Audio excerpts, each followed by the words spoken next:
వి gold trusted gold buyers. మీరు తాకట్టు పెట్టిన బంగారాన్ని విడిపించి ఈ రోజు ఉన్న మార్కెట్ ధరకు కొనబడును.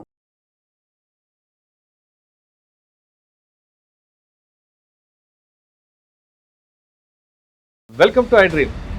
ఆపరేషన్ సింధూర్ సక్సెస్ తర్వాత భారత్ పాక్పై మరోసారి పోరాటం చేస్తున్నారు.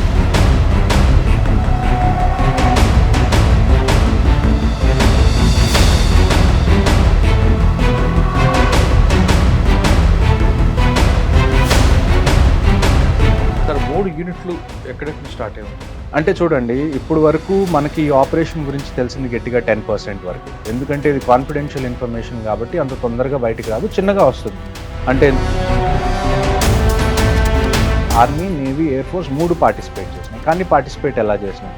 ఇక్కడ ఇంకొక పాయింట్ మనకు చెప్పింది ఏంటి అంటే, ఒక్కళ్ళు కూడా బార్డర్ దాటలేదు. ఏవి దాటకుండా ఎలా వెళ్ళినాయి? నా అనాలిసిస్ ప్రకారం నేనేమనుకుంటున్నాను అంటే, మనకి శామ్ మిసైల్స్ అని.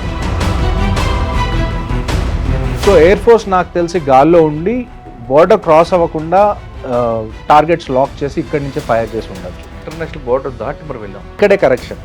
వెపన్ మన దగ్గరే ఉంది, జెట్ మన దగ్గరే ఉంది. మనం క్రాస్ అవ్వాలి ఇంటర్నేషనల్ బార్డర్. జస్ట్ ఆ వెపన్లో నుంచి ఏదైతే మనకు మిసైల్ వెళ్ళిందో ఆ మిసైల్ ఒక్కటే క్రాస్ అయింది. సార్, ఆపరేషన్ ఎలా జరిగింది? ఆపరేషన్కి దాదాపు 9 ప్రాంతాలు ఉంటారు. ఫస్ట్ 21 సైట్స్ ఏవైతే ఉన్నాయో, ఇందులో సవాయి నాలా కానివ్వండి, సయ్యద్నా బిలాల్, హిజ్బుల్ ముజాహిదీన్, లష్కరే తైబా, జైషే మొహమ్మద్, మన 26/11లో కసబ్ దొరికిన, డేవిడ్ హెడ్లీ దొరికిన వాళ్ళు కూడా ఈ 2 ఏరియాస్లో ట్రైన్ అయ్యి వచ్చిన వాళ్ళు.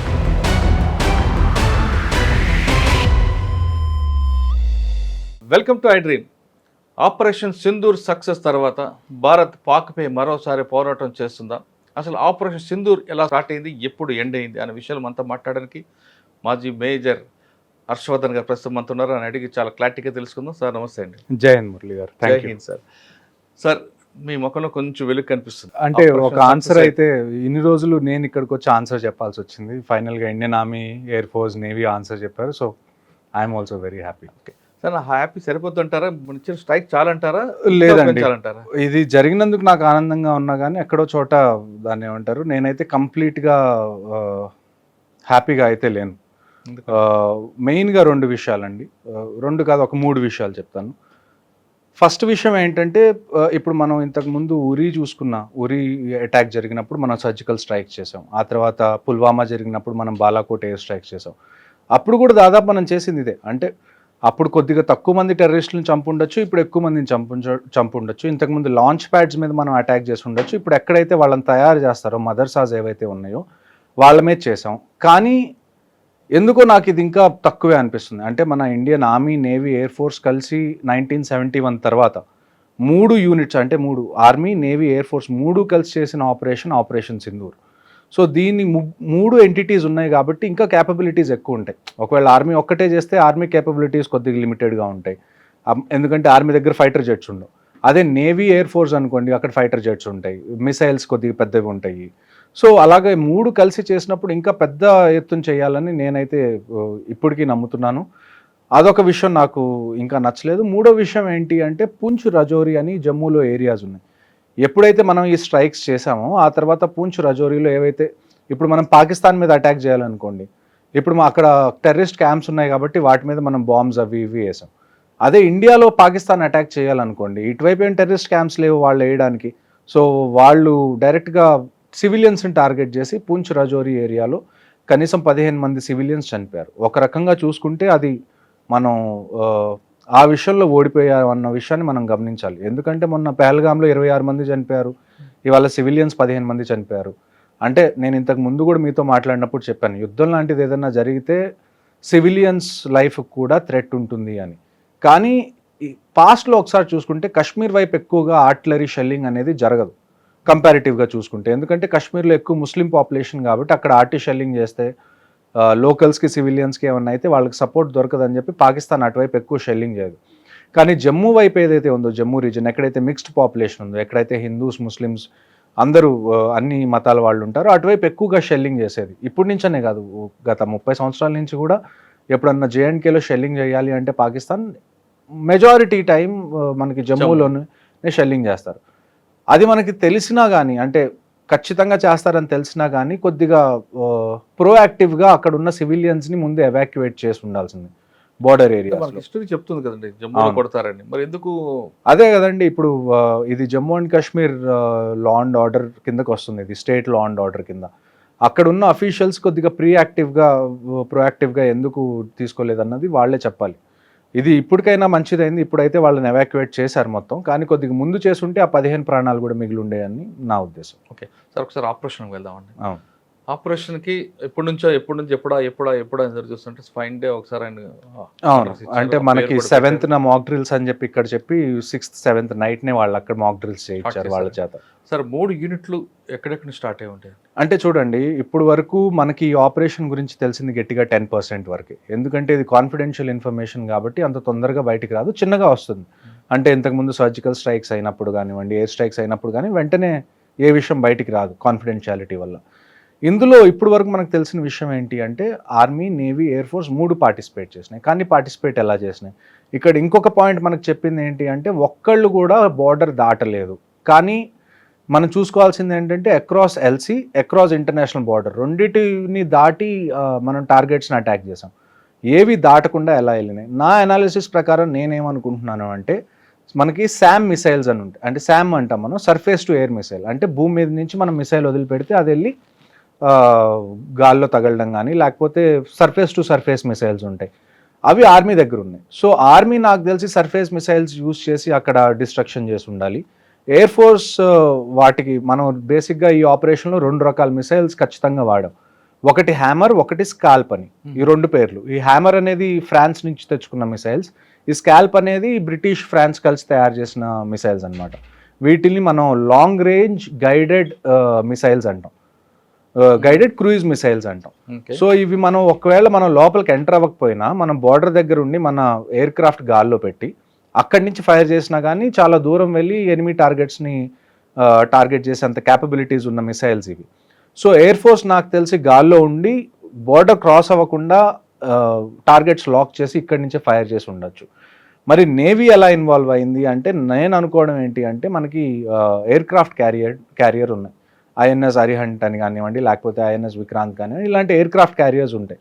ఈ ఎయిర్ క్రాఫ్ట్ క్యారియర్స్ మీద అట్ ఏ టైం మనం కనీసం 15-16 జెట్ ప్లేన్స్ తీసుకొని మనం ట్రావెల్ చేయొచ్చు. సో నాకు తెలిసి జెట్ ప్లేన్స్ ఏవైతే, ఖచ్చితంగా తెలిసిన విషయం ఏంటంటే ఇందులో రఫేల్స్ ఏవైతే మనం ఫ్రాన్స్ నుంచి కొత్తగా తెప్పించుకున్నామో అవైతే మాత్రం ఖచ్చితంగా యూజ్ అయినాయి అని మాత్రం మనం ఒకసారి గమనించాలి. నాకు తెలిసి రఫేల్ ఎయిర్ క్రాఫ్ట్స్ ఏవైతే ఉన్నాయో ఇండియాలో ఉన్న ఏదన్నా బేస్ మీద నుంచి ఎగరకుండా ఈ ఎయిర్ క్రాఫ్ట్ క్యారియర్ నుంచి టేక్ ఆఫ్ అయ్యి అవి ఫైర్ చేసి మళ్ళీ ఎయిర్ క్రాఫ్ట్ క్యారియర్ మీదే ల్యాండ్ అయినాయని నా ఉద్దేశం. కానీ మీరు చెప్తున్న ఆ ప్రాంతం అంతా కంటే గుజరాత్ ఆ ప్రాంతంలో సముద్రం ఉందండి, కానీ జెట్స్కి చాలా అది కూడా ఉంటుంది కదా, చాలా దూరం వెళ్ళి వచ్చే కేపబిలిటీ ఉంటుంది. వాటిలో చాలా ఫ్యూయల్ ఉంటుంది, ఆల్మోస్ట్ కొన్ని 1000 కిలోమీటర్లు అవి ట్రావెల్ చేసే అంత కేపబిలిటీ వాటికి ఉంటాయి. సార్ ఆపరేషన్ స్టార్ట్ అయింది, పర్టికులర్గా 9 ఏరియాలు కొట్టాం. అక్కడ మన టార్గెట్ ఉండని ఎప్పటి నుంచో మనకు ఆల్రెడీ ఉందా, ఐడెంటిఫై చేసి ఉంచి ఉన్నాం? అవునండి, మనకి కంటిన్యూస్గా ఇంటెలిజెన్స్ ఇంటర్సెప్షన్స్ అనేవి కంటిన్యూస్గా వస్తాయి.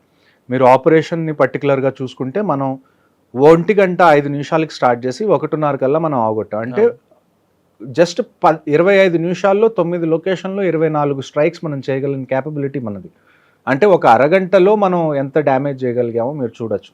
నేను అందుకే చెప్తుంది ఐఎమ్ స్టిల్ నాట్ హ్యాపీ, ఎందుకంటే అరగంటలో ఇంత చేయగలిగిన క్యాపబిలిటీస్ మనకు ఉన్నప్పుడు ఇంకొద్దిగా ఎక్కువ చేయాల్సింది. ఎందుకంటే ఉట్టి టెర్రరిస్ట్ క్యాంప్స్ మీద మనం ఎన్ని రోజులని టార్గెట్ చేస్తాం. ఇక్కడ మనకున్న ఇంకొక హోప్ ఏంటి అంటే మన పూర్వపు ఎవరైతే చీఫ్ ఆఫ్ ఆర్మీ స్టాఫ్ ఉన్నారో మాజీ సైన్యాధ్యక్షులు జనరల్ నరావనే గారు, ఆయన ట్వీట్ ఏం చేశారంటే ఇది జస్ట్ బిగినింగ్ మాత్రమే అని ట్వీట్ చేశారు. ఆ ఆశ అయితే నాకు ఇంకా ఉంది, ఇది జస్ట్ ఫస్ట్ రౌండ్, ఇంకా రౌండ్స్ ఉంటాయని నేను కోరుకుంటున్నాను. ఖచ్చితంగా నేను అలాగ అనుకుంటున్నాను, అలా అవ్వాలని అనుకుంటున్నాను. సార్ 9 ప్రాంతాల్లో కొట్టారు కదా, 9 ప్రాంతాల్లో ఒక్కొక్క ప్రాంతం గురించి చెప్పగలరు? అంటే ఏ విధంగా వాళ్ళు? నేను వీటిని 2-3 రకాలుగా విభజిస్తాను మనకి కొద్దిగా ఈజీగా అర్థం చేసుకోవడానికి. ఇందులో మూడు రకాల గ్రూప్స్ ఉన్నాయి. ఒకటి ఏంటంటే పాకిస్తాన్ ఆక్యుపైడ్ కాశ్మీర్ ఏదైతే ఉందో పిఓకేలో మెజారిటీ సైట్స్ మనం సెలెక్ట్ చేసుకున్నాం. ఎందుకంటే ఎవరైనా కాశ్మీర్లోకి ఎంటర్ అవ్వాలంటే ముందు పిఓకేలో ట్రైనింగ్ చేసి అక్కడి నుంచి ఈజీగా ఎంటర్ అవ్వచ్చు కాబట్టి పీఓకేలో ఎక్కువ లాంచ్ ప్యాడ్స్ ఉన్నాయి. మన టార్గెట్ పీఓకే. కానీ ఈసారి మనం ఇంకా గట్టిగా చేసిన విషయం, చాలా అప్రిషియేట్ చేయాల్సిన విషయం ఏంటి అంటే, మనం ఇప్పటి వరకు ఎన్ని ఆపరేషన్స్ చేసినా మనం జస్ట్ ఎల్సీ ఒక్కటే దాటాం, line of control. International boundary అనే దాన్ని మనం ఎప్పుడు ఇంతకుముందు దాటలేదు. కానీ ఈసారి ఎస్పెషల్లీ ముజఫరాబాద్ అనే ప్లేస్ అబోటాబాద్ అని పాకిస్తాన్లో ఒక ప్లేస్ ఉంటుంది. ఆ అబోటాబాద్ 2 విషయాలకి చాలా ఫేమస్. ఒకటి ఏంటి అంటే, ఇక్కడ మనకి ఇండియన్ మిలిటరీ అకాడమీ దెహ్రాదూన్లో ఎలాగుందో, పాకిస్తాన్ మిలిటరీ అకాడమీ అబోటాబాద్లో ఉంది. అంటే అక్కడ ఉండే ఆర్మీ ఆఫీసర్స్ ఎవరైతే ఉంటారో అందరూ అక్కడే ట్రైన్ అవుతారు పాకిస్తాన్ మిలిటరీ అకాడమీలో. దాని పక్కనే, దానికి కొద్ది దూరంలో ఒసామా బిన్ లాడెన్ ఎప్పుడైతే యుఎస్ వాళ్ళు చంపారో, వాళ్ళు చంపింది కూడా అబోటాబాద్లోనే. సో పాకిస్తాన్ మిలిటరీ అకాడమీకి కొన్ని కిలోమీటర్ల దూరంలో ఒసామా బిన్ లాడెన్ కనీసం 4-5 సంవత్సరాలు దాక్కొని ఉన్నాడు, కానీ వాళ్ళకి తెలియదు అంటారు. విచ్ ఈజ్ కుదరదు, అలా కుదరదు. మీ మిలిటరీ అక్కడే కొట్టారు కదండి, అక్కడే కొట్టారు కాబట్టి. సో ఈ ముజఫరాబాద్ అనేది కూడా అబోటాబాద్కి జస్ట్ పక్కనే ఉంటుంది. ఈ 2 సిటీస్ కూడా మళ్ళీ ఇస్లామాబాద్కి చాలా దగ్గరగా ఉంటాయి. సో ఒక రకంగా మనం స్టేట్మెంట్ ఏమి ఇచ్చాము అంటే, మనం ఎల్సీ కానీ ఇంటర్నేషనల్ బౌండరీ కానీ క్రాస్ చేయకుండా మేము మిమ్మల్ని లోపలే టార్గెట్ చేయగలం అన్న ఒక సంకేతాన్ని అయితే పంపించాము మనం. And at the same time మీరు కొద్ది కిందకు వస్తే పంజాబ్ రాజస్థాన్ వైపు వస్తే మనకి మురీద్కి అని ఒకటి, ఆ తర్వాత బావల్పూర్ అని ఒకటి, ఈ 2 మనకి జైషే మొహమ్మద్ మళ్ళీ లష్కరే తయ్యబాది మెయిన్ ట్రైనింగ్ సెంటర్స్ ఏవైతే ఉన్నాయో ఆ 2 ఈ 2 ప్లేసెస్లో ఉన్నాయి. ఇవి కూడా కొద్దిగా పాకిస్తాన్లో ఇంటీరియర్స్లో ఉన్నాయి. దానితో కాశ్మీర్కి చాలా దూరంగా ఉన్నాయి ఇవి. ఒకవేళ మనం బావల్పూర్ చూసుకున్నాం అనుకోండి, బావల్పూర్లో మౌలానా మసూద్ అజర్ ఎవరైతే మన జైషే మొహమ్మద్ హెడ్ ఉన్నాడో, అతని ఫ్యామిలీ ఆ కాంపౌండ్లోనే ఉంటారు. సో నిన్న మనకి తెలిసిన విషయం ఏంటంటే, మసూద్ అజర్ ఫ్యామిలీలో 14 మందిని మనం చంపేశాం. ఇంకొక విషయం ఇక్కడ మనం గమనించాల్సింది ఏంటంటే, ఆయన ఒట్టి మసూద్ అజర్ కాదు, మౌలానా మసూద్ అజర్. మౌలానా అంటే ఏంటండి, మదర్సాల్లో ఎవరైతే పాఠాలు చెప్తారో వాళ్ళని మౌలానా అంటారు, రిలీజియస్ టీచర్ బేసికలీ. సో ఎవరైతే టెర్రరిజంకి రిలీజన్ లింక్ లేదని చెప్తారో వాళ్ళు నాకు దీనికి ఆన్సర్ చెప్పండి. మసూద్ అజర్ని మౌలానా అని ఎందుకు అంటారు? ఒక ఇస్లామిక్ టీచర్గా ఆయనకి ఎందుకు ఆ కితాబ్ ఇచ్చారు మౌలానా అని? ఇప్పుడు ఎన్నైతే మనం స్ట్రైక్ చేసామో అందులో మెజారిటీ మనం స్ట్రైక్ చేసింది మదర్సాస్ని, మస్జిద్స్ని. వాళ్ళు ఆ కవర్ని యూజ్ చేసుకొని టెర్రరిజం చేస్తున్నారు. మళ్ళీ మీరు వచ్చి దానికి రిలీజన్కి సంబంధం లేదంటే అది తప్పు, ఆ లాజిక్ కుదరట్లేదు. సో దానికి కూడా ఆన్సర్ చెప్పాలి. ఓకే, ఇంకా మీకు ఐడియా వచ్చిన చెప్పండి. ఇంకా ఈ అంటే 9 ప్లేస్లు కొట్టాం మనం, 9 ప్లేస్లో 2 చెప్తున్నారు. 9 ప్లేసెస్లో 3 చాలా మనకి ఇంపార్టెంట్. ఓకే, మిగతావన్నీ చిన్న చిన్న లాంచ్ ప్యాడ్స్, లేకపోతే ఇంతకు ముందు కూడా మనం అటాక్ చేసిన లాంచ్ ప్యాడ్స్, దగ్గరలో ఉన్న లాంచ్ ప్యాడ్స్ ఏవైతే పాకిస్తాన్ ఆక్యుపైడ్ కాశ్మీర్లో ఉన్నాయో. నేను చెప్పే 3 ఏవైతే ఉన్నాయో అవి పాకిస్తాన్లో ఉన్నాయి. పాకిస్తాన్ ఆక్యుపైడ్ కాశ్మీర్లో లేవు, కంప్లీట్ పాకిస్తాన్లో ఉన్నాయి. ఏది మనకి ఒక ముజఫరాబాద్ ఒకటి ఏదైతే ఇస్లామాబాద్కి దగ్గరలో ఉంటుంది, ఒకటి మురీద్కి, అది లాహోర్కి దగ్గర, లాహోర్ అంటున్నా, అది కొద్దిగా పంజాబ్ పైన పఠాన్కోట్ దానికి చుట్టుపక్కల ఉంటుంది. అదే మళ్ళీ మనం బావల్పూర్ వచ్చామనుకోండి, అది ఆల్మోస్ట్ రాజస్థాన్ బార్డర్కి ఎదురుగా ఉంటుంది. సో అంత డీప్గా వెళ్ళి మనం కొన్ని చోట్ల టార్గెట్స్ అయితే 10-15 కిలోమీటర్ల దూరంలోనే ఉన్నాయి. అంటే మనం ఇండియాకి పాకిస్తాన్ ఎక్కడ బోర్డర్ ఉందో అన్ని ప్రాంతాల నుంచి కొట్టాం. అవును, ఈవెన్ పంజాబ్, రాజస్థాన్, గుజరాత్, జమ్మూ వరకు, శ్రీనగర్ వరకు, అవును, అన్ని బోర్డర్ నుంచి మనం అన్ని బోర్డర్లు ఒక్కసారి అటెంప్ట్ చేస్తాం. అవును. ఇందులో అన్నిటికన్నా గొప్ప విషయం ఏంటంటే, ఈ బావల్పూర్ ఒకటి, ఈ మురీద్కి ఒకటి, ఇవి చాలా లోపల ఉన్నాయి. అంటే మన ఐబీకి ఇంటర్నేషనల్ బౌండరీకి అంత దగ్గరలో లేవు. కనీసం ఒక 50 కిలోమీటర్లు 60 కిలోమీటర్ల దూరంలో మన బావల్పూర్ ఉంది. కనీసం ఒక 30-40 కిలోమీటర్ల దూరంలో ఈ మురీద్కే ఉంది. ఇలాంటి టార్గెట్స్ని కూడా మనం ఆ కంట్రీలోకి ఎంటర్ అవ్వకుండా, ఎయిర్ స్పేస్లోకి ఎంటర్ అవ్వకుండా టార్గెట్ చేయడం అన్నది చాలా గొప్ప విషయం. దాన్ని మనం ఖచ్చితంగా అభినందించాలి. సార్, మనం బోర్డర్ దాటి, ఇంటర్నేషనల్ బోర్డర్ దాటి మరి వెళ్ళాం అంటే ఇక్కడే కరెక్షన్. వెపన్ మన దగ్గరే ఉంది, జెట్ మన దగ్గరే ఉంది, మనం క్రాస్ అవ్వాలి ఇంటర్నేషనల్ బార్డర్. జస్ట్ ఆ వెపన్ లో నుంచి ఏదైతే మనకు మిసైల్ వెళ్ళిందో ఆ మిసైల్ ఒక్కటే క్రాస్ అయింది, వెళ్ళింది. దానికి అబ్జెక్షన్ ఉంటుందా? అబ్జెక్షన్ అంటే ఇందులో ఇది జరిగిన వెంటనే నాకు నచ్చని విషయాల్లో ఇదొకటి. ఇండియన్ గవర్నమెంట్ వెంటనే స్టేట్మెంట్ రిలీజ్ చేసింది, మినిస్ట్రీ ఆఫ్ డిఫెన్స్. ఏమని? మేము చేసినవన్నీ precision strikes only on terrorist infrastructure which are non, దాన్ని ఏమంటారు, ఎస్కలేటరీ ఇన్ నేచర్ అని. అంటే వాళ్ళు చెప్పిన దాన్ని బట్టి ఏంటి అంటే, ఏ బిల్డింగ్ ఉందో ఆ బిల్డింగ్ని చూసి ప్రిసైజ్గా ఆ బిల్డింగ్ మీదే మేము టార్గెట్ చేసాం. పాకిస్తాన్ ఆర్మీకి సంబంధించిన ఏ ఎలిమెంట్ని మేము టార్గెట్ చేయలేదు. దాని తర్వాత ఇది ఏదైతే మేము చేసామో దీన్ని మీరు అది చేయలేదు, పెద్ద విషయం చేయకూడదు, ఎందుకంటే మేము టెర్రరిస్ట్ని టార్గెట్ చేసాం, సివిలియన్స్ని కానీ పాకిస్తాన్ ఆర్మీని కానీ మేము టార్గెట్ చేయలేదని చెప్పి ముందు నుంచే మనం ఒక సంజాయిషి ఇచ్చుకున్నట్టు నాకు అనిపించింది. అది మీకు నచ్చలేదు? అది నాకు ఖచ్చితంగా నచ్చలేదు. మనం జస్ట్ ఒక స్టేట్మెంట్ ఇవ్వాల్సింది, పెహల్గామ్లో ఇది జరిగింది, దానికి జస్టిస్గా మేము ఇది చేస్తున్నాం, దానికి న్యాయం చేస్తున్నాం అని మేము చేసామని అంతవరకే చెప్పాల్సింది. ఆ తర్వాత అక్కడి నుంచి ఏమన్నా క్వశ్చన్లు వస్తే అప్పుడు మనం ఎక్స్ప్లెయిన్ చేస్తే ఒక అర్థం. ముందు నుంచే మనం ఎక్స్ప్లెయిన్ చేస్తే మనం ఎక్కడో లోవర్ హ్యాండ్లో ఉన్నట్టు, లేకపోతే దీన్ని పెద్దది అవ్వకుండా మనమే ఆపుతున్నట్టు ఒక సంకేతం లాగా వెళ్తుంది. అలా కాకుండా జస్ట్ మనం ఇది చేసేసాం అని చెప్పి కామ్గా ఉండాల్సింది. అటువైపు నుంచి ఏమన్నా క్వశ్చన్స్ వస్తే అప్పుడు మనం చెప్పాల్సింది. లెట్ దెమ్ ఆస్క్, అప్పుడు ఎక్స్ప్లెయిన్ చేయండి. మీరే ముందు ఎందుకు సెల్ఫ్ ఎక్స్ప్లెనేటరీ ఇస్తున్నారు? అంటే గవర్నమెంట్కి చెప్పే అంత పెద్దవాడిని కాదు, కానీ అట్ ద సేమ్ టైం చూడ్డానికి ఎలాగుంటుంది అంటే పర్సెప్షన్ పరంగా అది వీళ్ళు ఎందుకు ముందే సంజాయిషి చెప్పుకుంటున్నారు, తప్పేం చేయలేదు కదా. ఇప్పుడు ఇజ్రాయెల్ ఉంది, యుఎస్ ఉంది, వాళ్ళు వేరే కంట్రీస్లో అసాసినేషన్ చేస్తారు, జెట్ ప్లేన్స్ని పంపించి అక్కడ చంపుతారు, అక్కడ బాంబ్ చేస్తారు. వాళ్ళు ఇలాగ ఎక్స్ప్లెయిన్ చేసుకుంటూ వెళ్ళరు, మేము ఎందుకు చేసాం. వాళ్ళు మేము చేసామని చెప్తారు అంతే. ఆ తర్వాత ఎవరైనా క్వశ్చన్స్ అడిగితే అప్పుడు ఎక్స్ప్లెనేషన్ ఇస్తారు, అప్పుడు డీటెయిల్గా వెళ్తారు. మనం కూడా అలా వెళ్ళాల్సింది. అంటే పోనీ ఇది ఊరక పైకి అలాగా చూపించి మళ్ళీ సెకండ్ రౌండ్ ఉంటే నేను ఖచ్చితంగా ఆనందిస్తాను. సెకండ్ రౌండ్ ఉండదని మీరు ఎందుకు అనుకుంటారు? ఉండదు అంటే చూడండి, ఇప్పుడు పాకిస్తాన్ దగ్గర పోగొట్టుకోవడానికి ఏమీ లేదు. అదొక దాన్ని ఏమంటారు, అది అక్కడ ఉన్న మిలిటరీ లీడర్షిప్ ఏదైతే ఉందో వాళ్ళని ప్రామినెంట్గా ఉంచుకోవడం కోసం వాళ్ళు ఎంత దూరమైనా వెళ్తారు. వాళ్ళ దగ్గర ఎకానమీ లేదు, అది పాడైపోయిద్ది ఒకవేళ యుద్ధానికి వెళ్తే అన్న భయం వాళ్ళకి లేదు. ఎందుకంటే అక్కడ ఎకానమీ అనేది ఏం లేదు. లాస్ట్ పెహల్గామ్ అటాక్ దగ్గర నుంచి ఆల్మోస్ట్ 10,000 పాయింట్స్ వాళ్ళ సెన్సెక్స్ పడిపోయింది. అక్కడ నిత్యావసర వస్తువులు లేవు. ఇప్పుడు మనం ఇండస్ వాటర్ ట్రీటీ ఆపిన తర్వాత నీళ్ళు ఎలానో లేదు. సో వాళ్ళు పోగొట్టుకోవడానికి వాళ్ళ దగ్గర ఏమీ లేదు.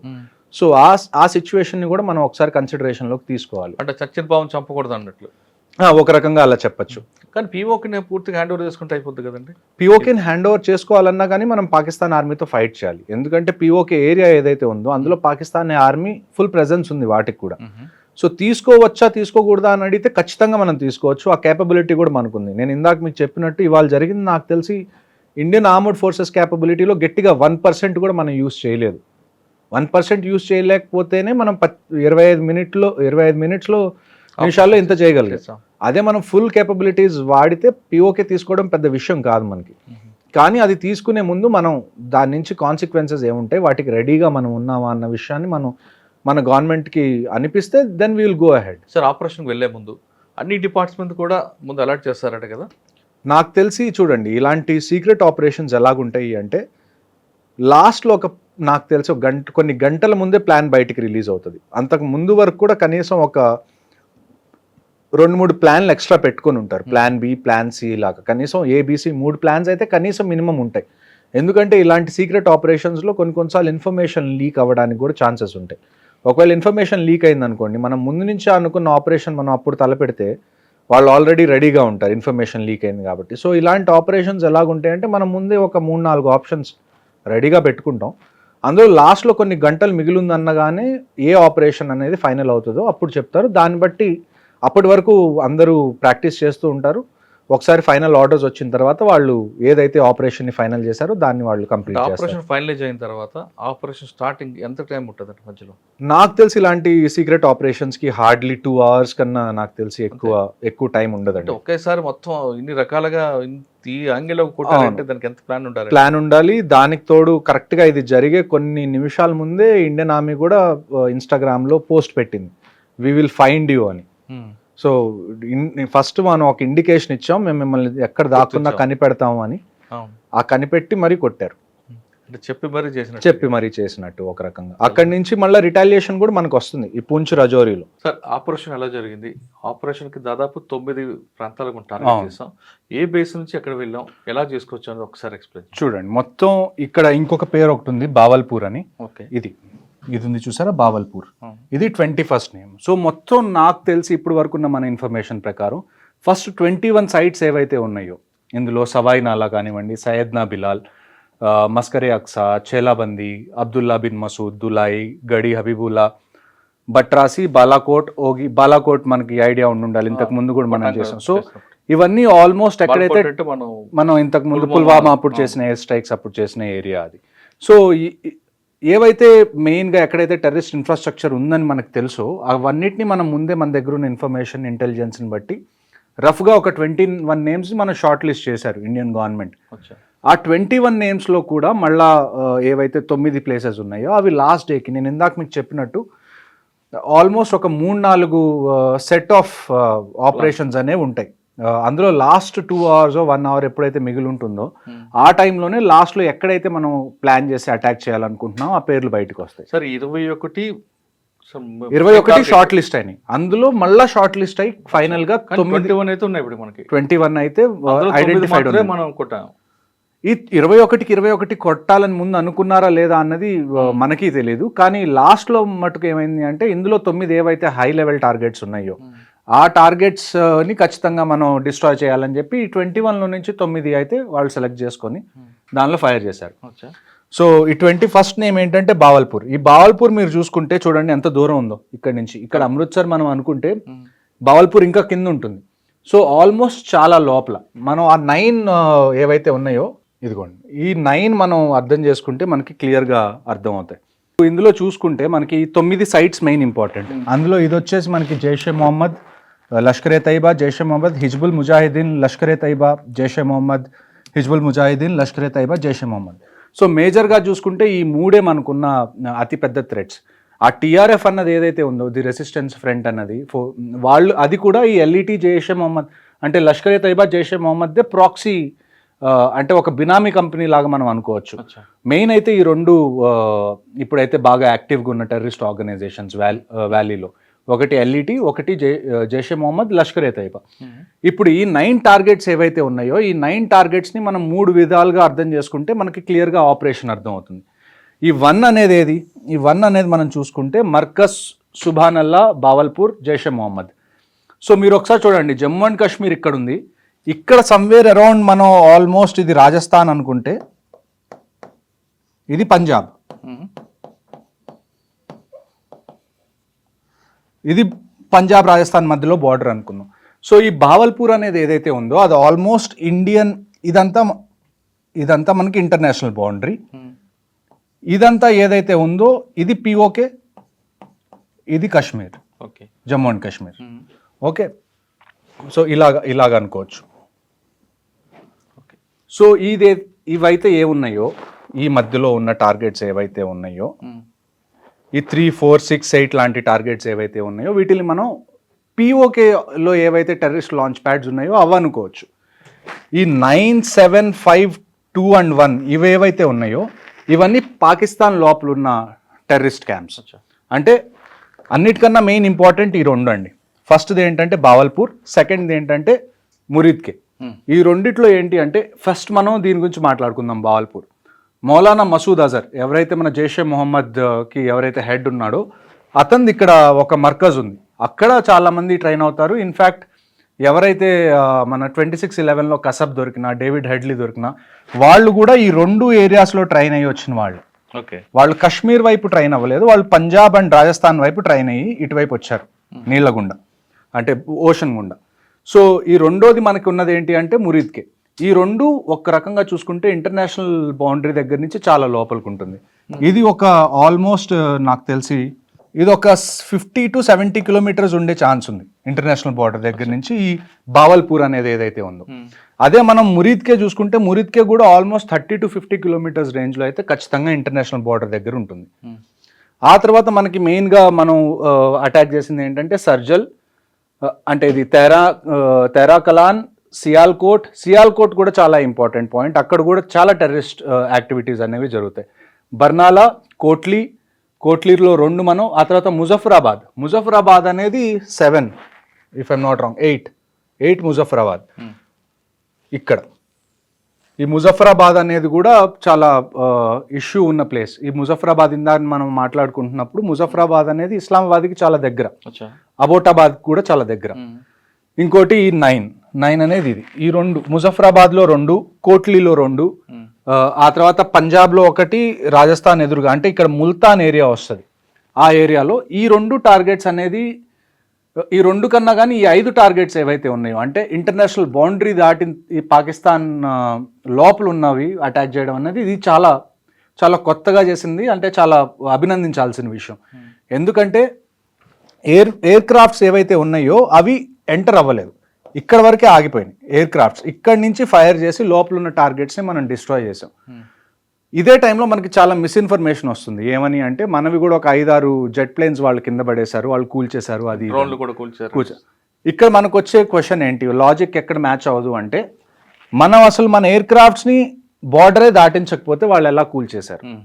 మనం పంపించింది ఓన్లీ యామినిషన్, అంటే మిసైల్స్ ఒక్కటే మనం పంపించాం. ఎయిర్ క్రాఫ్ట్స్ మనం లోపల పంపించినప్పుడు వాళ్ళ ఎయిర్ క్రాఫ్ట్స్ని అసలు ఎలా కింద పడేయగలరు చెప్పుకోవడానికి ప్రజలకి అంటే జనరల్గా ఎప్పుడైనా ఇలాంటి ఆపరేషన్ జరిగినా, ఇలాంటి వార్ లాంటి సిచ్యువేషన్ వచ్చినా అన్నిటికన్నా పెద్ద థ్రెట్ ఏంటి అంటే ఇన్ఫర్మేషన్ వార్ఫేర్. అలాంటి టైంలో ఇష్టం వచ్చినట్టు ప్రొపగాండా చేయడం కానివ్వండి, లేకపోతే పుకార్లు పుట్టించడం కానివ్వండి, దీనివల్ల ఏమైందంటే జనాల్లో ప్యానిక్ క్రియేట్ అవ్వడం.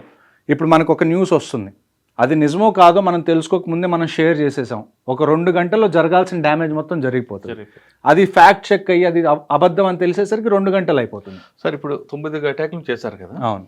ఆల్రెడీ ఇక్కడ బార్డర్ మన దగ్గర ఉంది, రాజస్థాన్కి పంజాబ్కి. అవును. వాళ్ళు జమ్మూ ఇటువైపు కొట్టారు, వాళ్ళు 16 మంది చనిపోయారు. మరి ఈ ప్రాంతం అంతా కూడా మన వాళ్ళు ముందే అలర్ట్ చేస్తుంటే బాగుంటుంది కదా. అది ఈ ప్రాంతం అండి, ఈ జమ్మూ ఏరియా ఏదైతే ఉందో, నేను ఇందాక కూడా అదే చెప్పాను, ప్రోయాక్టివ్గా ఖచ్చితంగా జేఎండ్కే గవర్నమెంట్ అయితే ఉండాల్సింది. ఎందుకంటే కంటిన్యూస్గా ఇది జమ్మూ, ఇది కాశ్మీర్ రీజన్, ఇది జమ్మూ రీజన్ అనుకున్నారు అనుకోండి.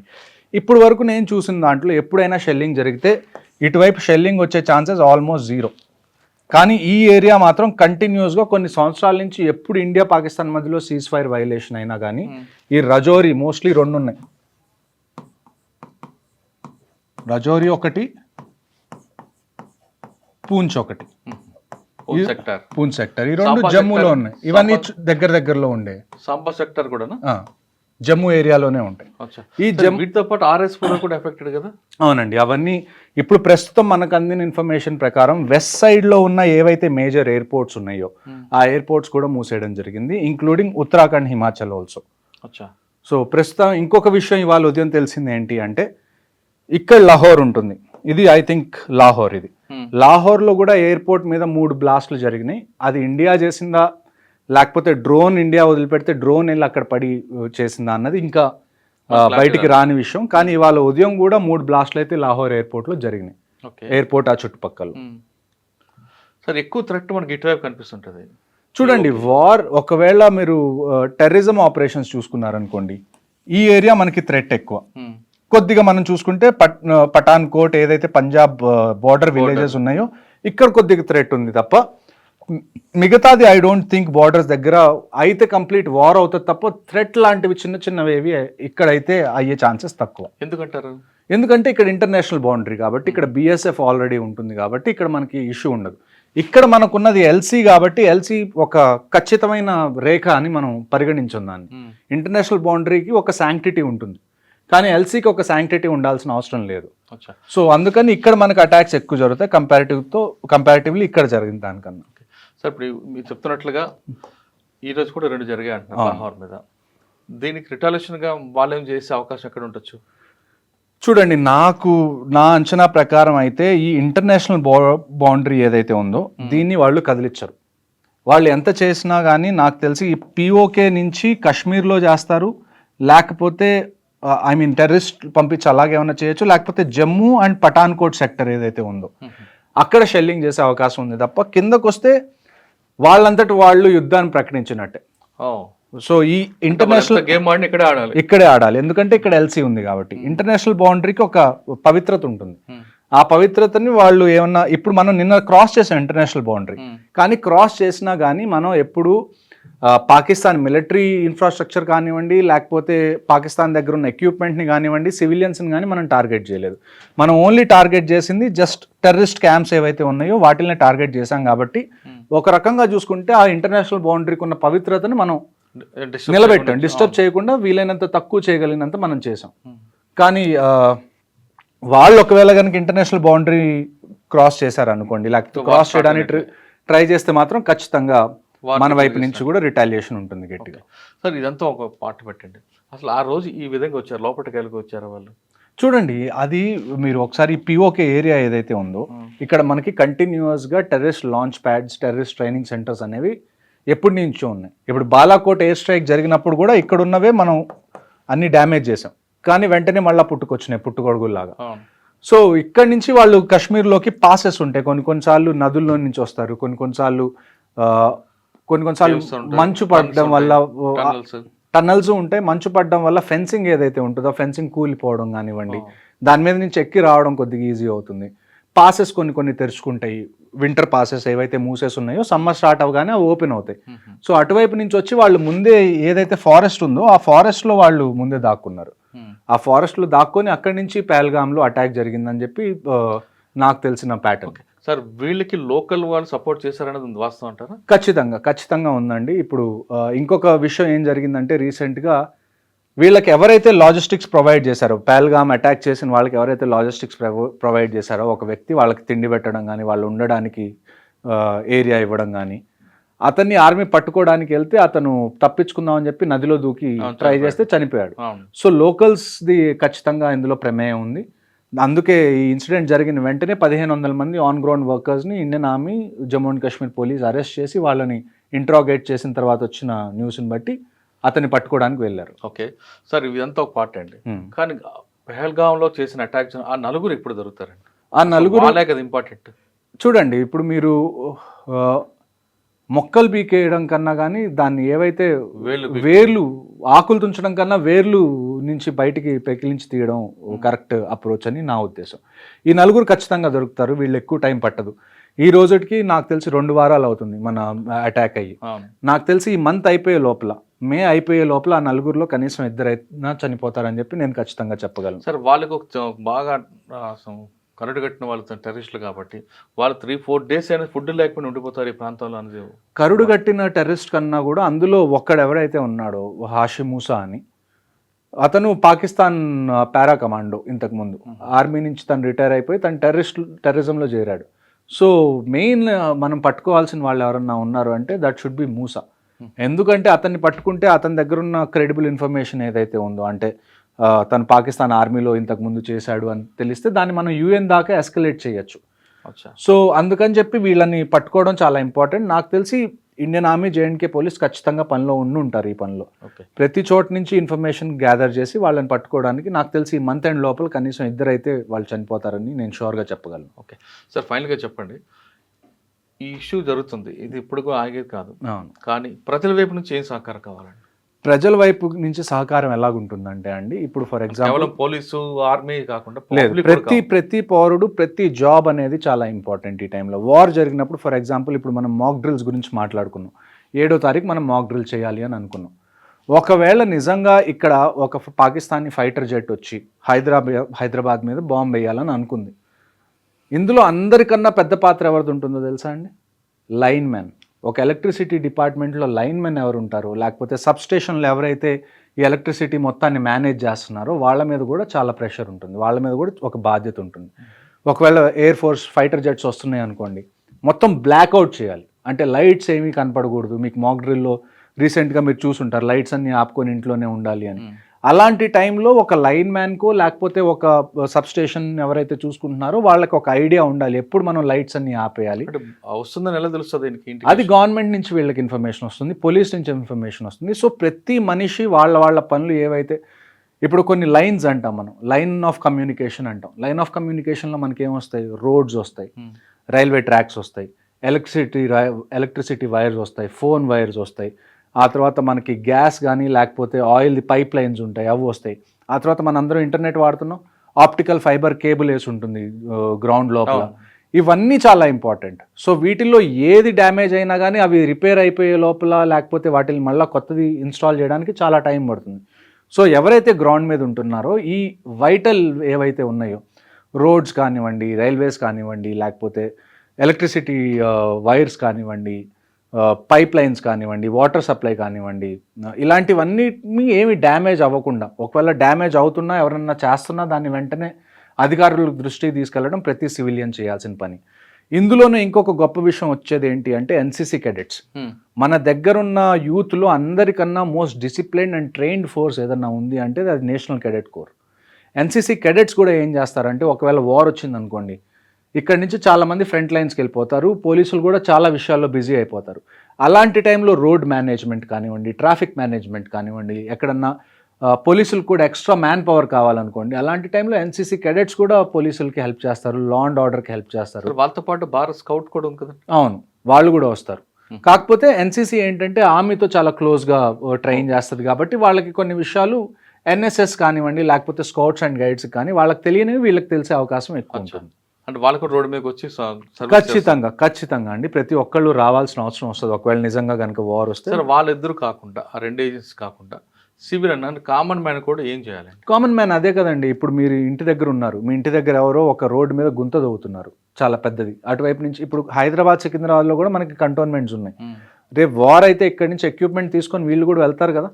అలా వెళ్ళేటప్పుడు మధ్యలో ఎవరైనా రోడ్డుకి గుంతలు దవ్వుతున్నారా వాళ్ళ మూవ్మెంట్ ఆపడానికి, లేకపోతే రైల్వే ట్రాక్స్ని ఏమైనా డిస్టర్బ్ చేయడానికి ట్రై చేస్తున్నారు, ఇలాంటివి మీకు కనపడినప్పుడు మీ బాధ్యత ఏంటి అంటే వెంటనే అధికారులకి చెప్పడం.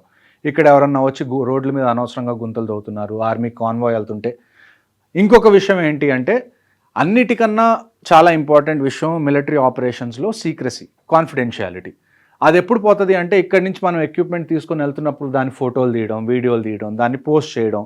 దీనివల్ల ఏమవుతుంది అంటే ఎనిమికి తెలిసిపోతుంది మనం ఏమేమి ఎక్విప్మెంట్ తీసుకొని వస్తున్నాం, ఎంతమంది వస్తున్నాం అని ఒక రఫ్గా ఒక ఐడియా వస్తుంది, దానికి ప్రిపేర్ అయ్యి ఉంటాడు. సో మనం చేయాల్సింది ఏంటంటే సివిలియన్స్గా మీరు ఒకవేళ ఆర్మీ కాన్వాయ్ వెళ్తూ కనపడింది, మీరు జస్ట్ సెల్యూట్ చేయడమో, లేకపోతే వాళ్ళకు ఒక వాటర్ బాటిల్ ఇవ్వడమో, లేకపోతే ఒక చాయ్ ఒక ఫ్లాస్క్లో పోసి ఇవ్వడం తప్ప ఒక వీడియో తీసి నేను దాన్ని సోషల్ మీడియాలో పెడతాను అంటే మాత్రం దాన్ని అది ఒక మంచి విషయం కాదని చెప్పి. మన వాళ్ళు చాలా మంది సెల్ఫీలు తీసుకోను, లేకపోతే రోడ్ మీద అలా వెళ్తుంటే వీడియో తీసి ఇండియన్ ఆర్మీకి సెల్యూట్ చేస్తున్నట్టు పెట్టిన, ఇవన్నీ మాకు అర్థం అవుతుంది. మీరు చాలా మనకు తెలియకుండానే నేరం తప్పు చేస్తున్నాం. మీకు ప్రేమ ఉంది, అది మీరు చూపించుకోవాలనుకుంటున్నారు, అందులో తప్పు లేదు. కానీ కొద్దిగా సెక్యూరిటీ పారామీటర్స్ ఏవైతే ఉంటాయో అవి కూడా దృష్టిలో పెట్టుకొని మీరు ఆన్లైన్ ఏం పోస్ట్ చేస్తున్నా కానీ 1-2 సార్లు ఆలోచించి పోస్ట్ చేయాలని నా మనవి. ఓకే, ఫైనల్గా ఇంకోసారి చెప్పండి, ఇప్పుడు జరిగిన ఆపరేషన్ ఎక్కడో ఆగిపోతుందా లేదా అంతం కాదు ఆరంభం అయింది? నన్ను అడిగితే ఆగకూడదండి, ఆగకూడదు.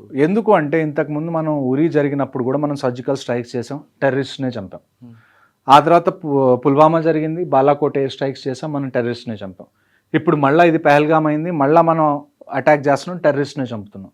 జస్ట్ టెర్రరిస్ట్ని చంపినంత మాత్రాన ఈ ప్రాబ్లంకి పర్మనెంట్ సొల్యూషన్ అనేది రాదు. మనం 2 విషయాలు ఇండియా ఖచ్చితంగా చేయాల్సింది ఏంటి అంటే, ఫస్ట్ విషయం పాకిస్తాన్ ఆర్మీ కన్నా పాకిస్తాన్ గవర్నమెంట్ని ఎలా పవర్ఫుల్ చేయాలి. ఎందుకంటే మీరు ఇప్పుడు ఇండియాలో కూడా ఆర్మీ, నేవీ, ఎయిర్ ఫోర్స్ ఉన్నాయి అండ్ వీఆర్ పవర్ఫుల్. కానీ మేము ఏ రోజన్నా గవర్నమెంట్కి అగేన్స్ట్గా వెళ్ళాం. ఎందుకంటే ఇక్కడ ఉన్న గవర్నమెంట్ ప్రజల చేత ఎన్నుకోబడిన గవర్నమెంట్. అంటే మాకు ఆ గవర్నమెంట్ నుంచి ఏమొస్తున్న ఆర్డర్స్ అది ఇండైరెక్ట్గా ప్రజల నుంచి వస్తున్నట్టే, అంతే కదా. సో మేము దాన్ని లెక్క చేయకుండా ఉంటే మేము ఈ జనాల్ని లెక్క చేయనట్టు అర్థం. సో పాకిస్తాన్లో ఏంటంటే అక్కడ ఒక గవర్నమెంట్ ఎలక్ట్ అవుతుంది, ఆ ఎలక్ట్ అయిన గవర్నమెంట్ ఏదైనా చేద్దాం అనుకునే లోపల అక్కడ పాకిస్తాన్ ఆర్మీ వచ్చేసి ఆ గవర్నమెంట్ని నెట్టేసి వాళ్ళు మళ్ళీ పాలించడం మొదలు పెడతారు. సో ఇండియా టార్గెట్ ఏముండాలి అంటే పాకిస్తాన్ గవర్నమెంట్ ఏదైతే ఉందో దాన్ని పాకిస్తాన్ ఆర్మీ కన్నా పవర్ఫుల్ చేయడం ఫస్ట్ విషయం మనకు కావాలి. రెండో విషయం ఏంటి అంటే ఈ ఆపరేషన్స్తో పాటుగా మనం చేయాల్సింది ఏంటి అంటే, ఇప్పుడు Pakistan is also a nuclear country, వాళ్ళ దగ్గర కూడా న్యూక్లియర్ కేపబిలిటీస్ ఉన్నాయి.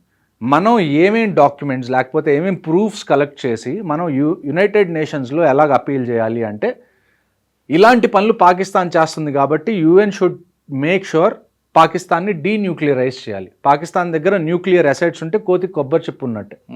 సో అందుకని చెప్పి వాళ్ళ దగ్గర నుంచి న్యూక్లియర్ అసెట్స్ అనేవి మనం యునైటెడ్ నేషన్స్ ద్వారా తీసేయడం అనేది ఒక దాన్ని ఏమంటారు లాంగ్ రన్లో మనకి చాలా బెనిఫిట్ అయ్యే ఒక ప్లాన్. ఈ 2 మనం ఇండియన్ గవర్నమెంట్ చేస్తే నాకు తెలిసి ఈ ప్రాబ్లంకి ఒక పర్మనెంట్ సొల్యూషన్ అయితే ఉంటుంది. అంతేగాని పిఓకే చూడండి, ఒక్కసారి వాళ్ళ దగ్గర న్యూక్లియర్ లేదనుకోండి, న్యూక్లియర్ డిటరెంట్ అనేది వాళ్ళ దగ్గర లేదనుకోండి, మనం ఆపరేషన్స్ కూడా కొద్దిగా ఈజీగా చేయొచ్చు. పిఓకే ఇప్పుడు ఈ government for example Modi government మేము పిఓకే తెస్తాం అని అన్నా కానీ it doesn't happen in a week or A month. దానికి చాలా టైం పడుతుంది, దానికి బ్యాక్గ్రౌండ్ వర్క్ కూడా చాలా కావాలి. అలాంటి బ్యాక్గ్రౌండ్ వర్క్లో నన్ను అడిగితే ఆ న్యూక్లియర్ ఏవైతే ఉన్నాయో న్యూక్లియర్ అసెట్స్ పాకిస్తాన్ దగ్గర, అది యుఎన్ జప్తు చేసుకున్న తర్వాత మనం ముందుకెళ్ళడం బెటర్. ఓకే, మొత్తం మీద ఆపరేషన్ చూసుకుంటే ఏమాత్రం కాదు, మనం వాడింది కేవలం 1% మాత్రమే వాడామంటున్నారు హర్ష గారు. ఆయన చెప్తున్నట్టుగా పూర్తి స్థాయిలో మనం వాడితే దాన్ని తట్టుకోవడం ఎవరి తరం కాదు అని చెప్తున్నారు. మరోవైపు ఒకవేళ పాకిస్తాన్ కానీ యుద్ధం ప్రకటిస్తే భారతదేశంలో ప్రతి పౌరుడు కూడా తన వంతు పాత్ర పోషించాలంటూ హర్షవర్ధన్ చెప్తున్నారు. ఇది మందే కాదు అని కాకుండా ప్రతి ఒక్కరు తమకి ఏం జరుగుతుందన్న విషయాన్ని వెంటనే ఆఫీసులకు దృష్టి తీసుకెళ్ళడం, అదేవిధంగా అక్కడ జరుగుతున్న విషయాలను సెల్ఫీలకి తీసుకొని కాలక్షేపం చేయకుండా మీ వంతు బాధ్యతగా చేయండి అంటూ హర్షవర్ధన్ గారు రిక్వెస్ట్ చేస్తున్నారు. ఇది పహల్గామ్ ఇష్యూపై హర్షవర్ధన్ గారి ఒపీనియన్. మరో ఇష్యూలో మళ్ళీ కలుద్దాం. అంతవరకు నమస్తే. Thank you very much. జై హింద్. జై Hind. Thank you. I dreams, this police diaries is something very, very valuable towards that. I must really appreciate Murali, your insights. IDreams founder and CEO Chinna Vasudev Reddy గారితో Muralidhar crime stories చాలా famous అయిపోయినావు. We did this with Gautam Savangaru and Sajjana sir. Well done. Congratulate him for doing so well, and I congratulate him, his boss also, for doing so well.